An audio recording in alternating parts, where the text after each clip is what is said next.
Estamos de regreso en JNE Noticias, listos ya para la entrevista. Nos acompaña aquí en el estudio el doctor Jorge Jáuregui. Él es miembro del Instituto Peruano de Derecho Electoral y por supuesto vamos a conversar sobre el proyecto de ley del Código Electoral. Hace una semana se aprobó el cronograma electoral. El día de ayer empezó ya el debate sobre el financiamiento partidario, temas ambos importantes en el Código Electoral, pero seguramente hay mucho más que discutir. ¿Cómo está, don Jorge? Muy buenos días. Verdaderamente es un placer estar en esta entrevista y a sus órdenes. En efecto, todo este fenómeno que venimos discutiendo en el país, ¿no?, respecto a lo que se conoce como la reforma electoral, la reforma política, ha tenido un largo desarrollo en nuestra historia, ¿no? Podríamos considerar que es un proceso que tiene fácil una década, ¿no?, de haberse iniciado. Y ciertamente hay que reconocer el aporte importante que ha hecho siempre el Jurado Nacional de Elecciones, en tanto las primeras propuestas de reforma electoral estuvieron orientadas a la reunificación de lo que se conoce como el sistema electoral, pero que realmente son los organismos electorales, ¿no? Así es. A efectos que evitar tal vez algunos niveles de duplicidad de funciones, ¿no? Y eso fue un primer horizonte, estamos hablando hacia el 2007, 2008, de lo que ahora conocemos como reforma electoral. En el transcurso de este proceso hemos visto cómo ha ido migrando de posiciones, luego hacia el 2011 ¿no?, aproximadamente, y nuevamente, y desde el jurado nuevamente, surge la iniciativa de atender un problema que existe en la legislación peruana, que es la dispersión en materia electoral.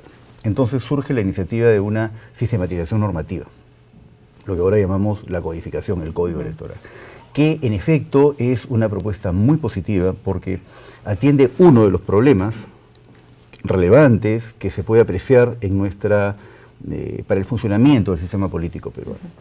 Pero hay que señalar también que hay otros problemas que no están directamente vinculados a una sistematización normativa y que deben ser urgentemente atendidos, y son problemas como la fragmentación partidaria, la fragmentación política. Es decir, tenemos un enorme universo de partidos que muchos de ellos no tienen realmente un nivel de representación, ¿no? O sea, no representan, como en algún texto leí en algún momento, un comentario, creo que el profesor Juan de la Puente decía, tenemos muchos partidos que muchos de ellos no representan a nadie, ¿no? Y en efecto es así. Entonces, este fenómeno se conoce como la fragmentación partidaria, que creo que es un problema sustantivo del sistema político peruano. Otro problema relevante es el relativo a la volatilidad política, es decir, tenemos muchos partidos que entran y salen con una facilidad impresionante realmente del sistema político. Y entonces, esta combinación perversa de un sistema con alta fragmentación partidaria y alta volatilidad partidaria nos lleva a un escenario de una gran, ¿cómo decirlo? No podemos prever qué puede pasar mañana. Es impredecible la política en el Perú.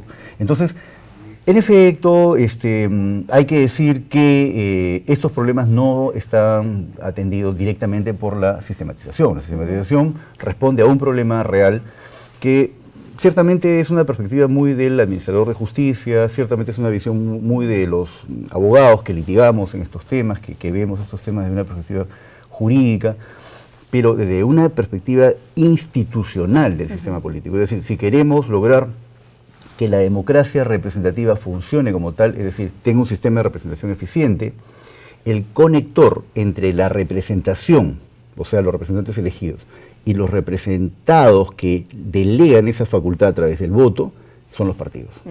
Entonces, en las democracias de alto nivel de institucionalidad en el mundo, esencialmente las que se dan en el mundo occidental, los esfuerzos están dados, cuando se habla de reformas electorales y reformas políticas, es para construir, en la coyuntura específica que se tenga, un sistema de partidos consolidado. Por supuesto, y sin embargo, igual uno de los principales objetivos de la reforma electoral es bien fortalecer los partidos políticos, ¿no? Yo tengo aquí unos datos que quisiera compartir con los televidentes. De acuerdo a una encuesta reciente de GfK, el 68% de entrevistados confía en que la reforma promoverá la renovación de los partidos políticos existentes. Ojo, no se habla directamente del fortalecimiento, pero sí de la renovación, que podría ser lo que muchos ciudadanos están esperando también dentro de los partidos. En efecto, lo que haría una reforma electoral sería en esencia, digamos, proveer incentivos, ¿no? Porque hay o que nuevas decir, bases también, nuevas bases. ¿no? Hay que decir que no se construyen sistemas de partidos, ni institucionalidad política con leyes. Eso sería... Pero lo hacen las personas. Sería, digamos, bastante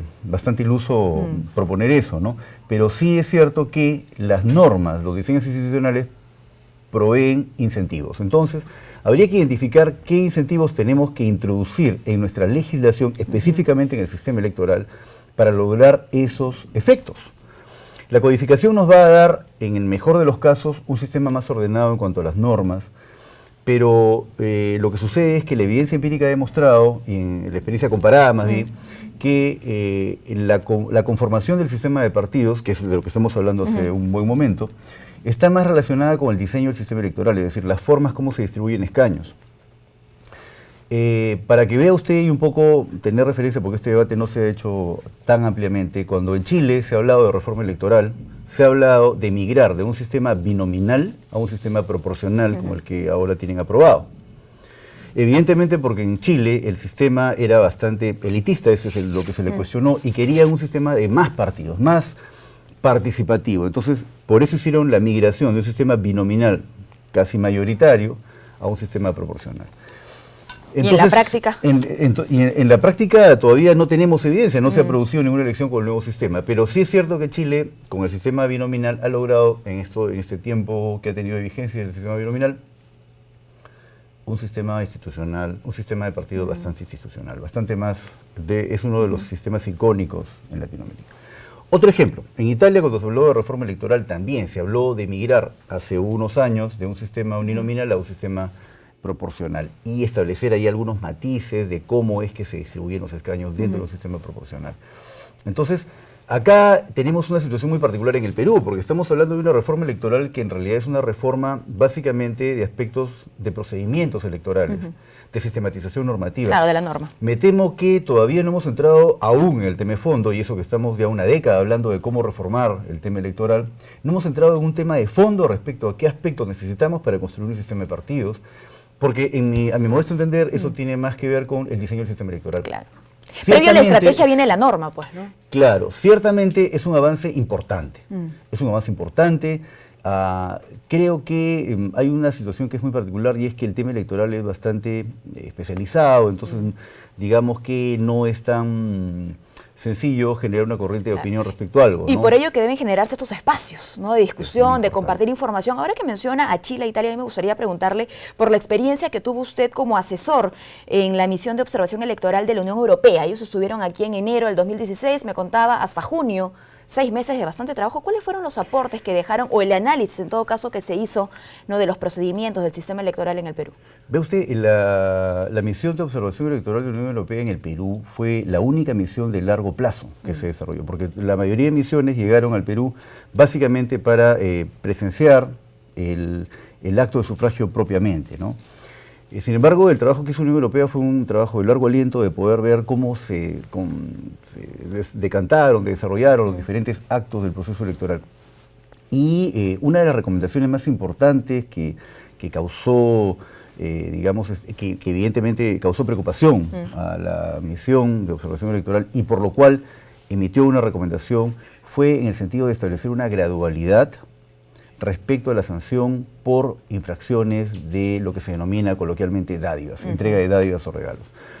Porque, digamos que la sanción, como está prevista en la norma vigente, es decir, quien incurre la entrega de regalos o incluso ofrece regalos o dádivas, es objeto de una sanción, digamos, sumamente drástica. La expulsión inmediata, ¿no? La exclusión inmediata del proceso electoral, o sea, la limitación absoluta del ejercicio de este derecho de participación. Entonces, lo que la Unión Europea, lo que la misión de observación electoral de la Unión Europea le propuso al Estado peruano es que se introduzca una gradualidad en la aplicación de esta norma, ¿no? De esta sanción. Y en efecto es lo que se tiene que hacer, ¿no? Existe además, digamos, mucha sensibilidad respecto a estas infracciones en la opinión pública, porque se ha visto casos de autoridades, de candidatos, que han incluso planificado esos sistemas de distribución de algunos regalos. Es posible con una mejor intención, pero evidentemente esto perturba pues el desenvolvimiento de un proceso electoral basado en el análisis de propuestas. Claro, y más allá de las intenciones que sean siempre las mismas reglas. Claro, ¿no? y es por eso que hoy día en la mañana estaba viendo un titular de un diario conocido en el que señalaban que se estaba relajando en el debate que se está haciendo en este momento a nivel político, ¿no? Se estaban relajando las sanciones para las infracciones por entrega de dádivas. Bueno, hay que recordarle a nuestros televidentes, que justamente el día de ayer, ¿no?, la Comisión de Constitución y Reglamento planteó lo siguiente, la gradualidad, justamente, ¿no? En el paralelo que usted menciona con aquellos aportes que dejó esta misión de la Unión Europea, la gradualidad vendría de la siguiente forma. Primero una amonestación, ¿no?, para aquellos que entreguen dádivas, luego una multa y finalmente la expulsión. Claro. Bajo ningún punto de vista se puede señalar que esto es un relajamiento, una flexibilización. Eso es una opinión, cuando menos desinformada, ¿no? Esto es, creo yo, lo que corresponde, y estoy opinando de una perspectiva de docente universitario, lo que corresponde en tanto y en cuanto hay una recomendación de una misión tan seria como la de la Unión Europea, y en cuanto además es, digamos, posible entender que una sanción de la magnitud que implica la exclusión de una candidatura debes ofrecer algún nivel de gradualidad, ¿no? A efectos que, digamos, se respete también el debido proceso y tal, ¿no? Creo que eso es importante establecer. Y al interior de sus clases, en materia de derecho electoral, me imagino seguramente se habla de la reforma electoral. ¿Cuáles son los temas que ustedes al interior de un salón priorizan, por ejemplo? Bueno, hay temas que son fundamentales a efectos de mejorar la calidad del proceso electoral. Aquí no estamos hablando del sistema de partidos, sino del proceso electoral. Y un aspecto sustantivo es mejorar, por ejemplo, el diseño de los procesos electorales, ¿no? Nosotros hemos visto cómo en el caso de las elecciones municipales, sobre todo, existe y aquí hay informes de OMPE, informes sobre violencia en elecciones, que han determinado cómo, en muchos casos, con el argumento de la existencia de electores golondrinos, ¿no?, se impulsa violencia para que termina en el ámbito electoral, que termina incluso, en algún caso, destruyendo material electoral o afectando la integridad de algunas personas, ¿no?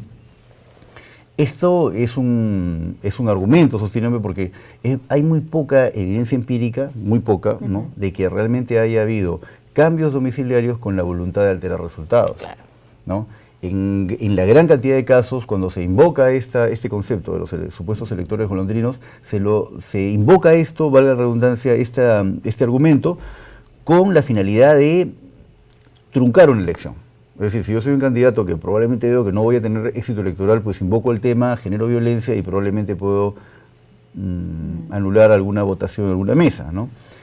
Entonces, sí creo que este es un aspecto importante, que el padrón electoral sea fiscalizado, y aquí hay una competencia constitucional del Jurado Nacional de Elecciones de fiscalizar el padrón electoral, pero en los tiempos que la ley vigente prevé, que son 10 días, realmente es muy poco. Claro, eso se conversó en la semana pasada, ¿no?, cuando se aprobó el nuevo cronograma que pasa de 10 ahora a 30 días, ¿no?, dando al menos algunos días extras para justamente lo que usted acaba de mencionar, la supervisión, la fiscalización de domicilios. Exactamente. Y mire, y acá hay que señalar algo adicional.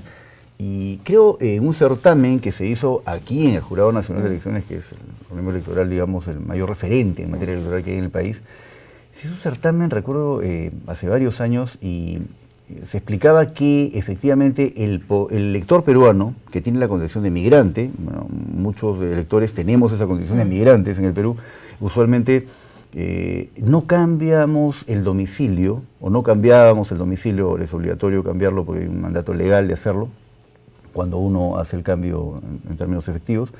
En fin, El elector migrante no cambia su domicilio porque tiene un fuerte arraigo con su lugar de origen, ¿no? Digamos que si es un elector, digamos, que nació en... Lo que aún te conecta con el lugar, exacto. ¿No? Entonces, muchos de estos casos que podrían ubicarse como posibles casos de golondrinaje, están yendo contra un poco la forma de concebir la cultura política de los peruanos, ¿no? Que no queremos romper ese anclaje con algún lugar del que somos originarios. No necesariamente ahí entonces hay una voluntad por alterar el resultado electoral, ¿no? Entonces, eso es importante que ahí haya un esfuerzo para no solamente el tiempo adecuado para fiscalizar, sino que se envíe el mensaje político claro que el padrón ha sido fiscalizado adecuadamente. Y no es que actualmente no se fiscalice adecuadamente, el Jurado Nacional de Elecciones hace esfuerzos que todos reconocen y lo hacen muy bien, pero mientras más tiempo tenga, creo que sería mejor. Por supuesto, menor carga procesal, ¿no? Claro, eliminar cualquier duda sobre este fenómeno, ¿no?, de electores. Ahora, para retornar al debate pues, de los partidos, el fortalecimiento de partidos, quisiera yo hablarles sobre la democracia interna, que también, por supuesto, está presente de manera prioritaria, ¿no?, en el Código Electoral. Sí, en efecto, digamos, la democracia interna es un aspecto sumamente importante porque de alguna manera legitima las candidaturas, o sea, en la medida que la democracia interna sea mucho más transparente, ¿no? Sea, digamos, mucho más previsible en cuanto a las normas, que se tenga claro, va a ser mucho mejor porque legitima las candidaturas. Eso, no incluso la oportunidad que se da al interior de los partidos, ¿no?, para nuevos cuadros. Exactamente. Si usted me pregunta, y sé que el Jurado Nacional de Elecciones tiene una propuesta ahí vinculada a que sean los organismos electorales. A la presencia de los organismos electorales. La presencia de los organismos electorales en el ámbito de sus competencias. Me parece que es muy importante esa propuesta, es una propuesta muy constructiva.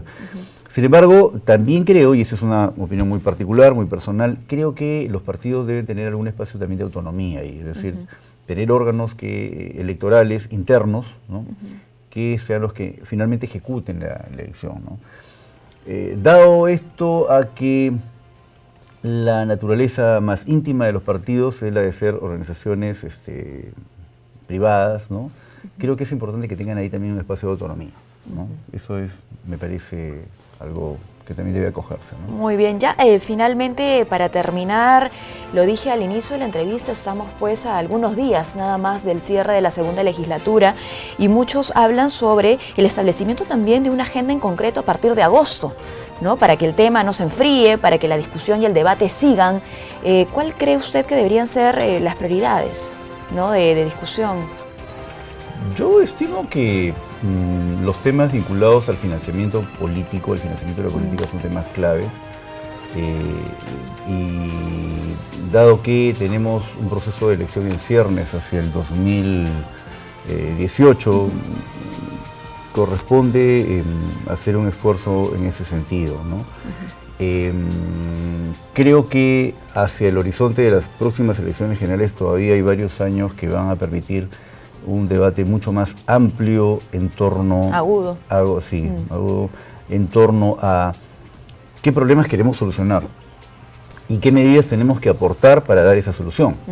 Y probablemente también sea parte de ese debate pensar en un cambio a nivel del diseño del sistema electoral, ¿no? Dado que el diseño del sistema electoral, pero me estoy refiriendo específicamente a la forma como distribuimos escaños, podría sí tener un efecto directo sobre la composición del sistema de partidos y la relación representante-representado. Vea usted, si tuviésemos un sistema nosotros en el Perú uninominal, tendríamos que tener 130 distritos electorales para elegir en cada uno de estos a un congresista. En el caso de Lima, que tenemos 36 escaños, cada congresista podría ser elegido en un distrito. Entonces la posibilidad de conexión, y esto es sumamente importante en una democracia representativa, es verdaderamente sumamente importante, La conexión entre el representante y los representados que le han delegado la facultad con la que actúa, es más, digamos, es más posible de materializar. Entonces, el control del ciudadano, que también es importante, en una democracia representativa un aspecto esencial es el control vertical, o sea, la posibilidad que existe un control vertical, es decir, los ciudadanos controlan con el voto a los que eligen, los sancionan sacándolos de carrera política, o los premian con una reelección. Entonces, esa conexión, que es sumamente importante en una democracia representativa, se facilita con un sistema de distrito uninominal. Entonces, creo que ese debate que aún no se hace, a mi modesto entender y de una perspectiva académica, de la perspectiva de la academia, creo que es el que también es importante desarrollar. Y no, en estos 10 años no hemos tenido oportunidad de debatir sobre esto, ¿no? Si acaso nosotros tenemos un sistema de hiperfragmentación con 21 organizaciones políticas, me parece, registradas aún, y alta volatilidad, probablemente un sistema uninominal, que también se conoce como sistemas mayoritarios, podría generar un efecto de reducir organizaciones políticas a efectos de tener las que realmente representen. Creo que podríamos sobre esa base pensar en construir un sistema político mucho más institucional que lo que buscamos. Y ojo, esto no solamente es un tema, es un lujo de los académicos, que podríamos estar pensando abstractamente, sino que es una necesidad para el país. Porque con un sistema político tan impredecible, ello envía señales negativas también al mercado, al funcionamiento, a la confianza del mercado. Entonces, creo que ese es el debate, a mi modesto entender, que deberíamos seguir de acá en lo que viene, ¿no? A futuro. Muy bien, muchísimas gracias por su visita, don Jorge. Hemos conversado con Jorge Jáuregui, miembro del Instituto Peruano de Derecho Electoral. Debemos hacer una pausa, no se muevan, retornamos con más.